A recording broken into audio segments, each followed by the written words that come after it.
চাঁদপুর জেলায় মেঘনা নদীর পানি অস্বাভাবিক ফুলে ওঠে এবং প্রায় 5 থেকে 7 ফিট হাইটে ঢেউ নদীর পাড়ে আছড়ে পড়ার কারণে পুরান বাজার অংশে প্রায় 8টি স্পটে 165 মিটার জায়গা আমাদের স্লোপ ক্ষতিগ্রস্ত হয়েছে।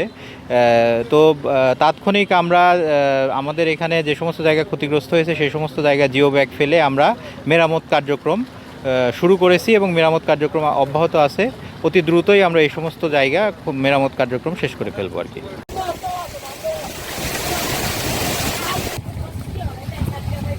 এই নদীর ভাঙ্গন আমরা খুব অসহায়, এভাবে ভাঙতে ভাঙতে ভাঙতে ভাঙতে আমরা অনেক দূর থেকে এখানে আসছি।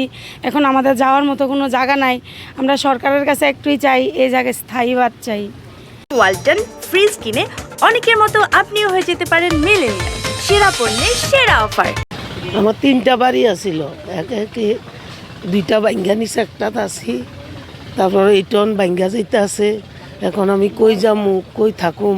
আমি অসহায় লোক, আমার থাকার কোনো জায়গা নাই। তো সরকার যদি আমার দিকে একটু চায় তাহলে আমি একটু সহযোগিতা পাইতে পারি। কালকে 5:30 বাজে যখন আমরা এখানে আসছি, আইয়া দেখেছেন যেখানে বলকটি সব গেলেন, বলকটিন বস্তা দিয়ে সব লিয়ে গেছে। বলক নিচে আসছিল, বলকটিন লিয়ে গেছে গা।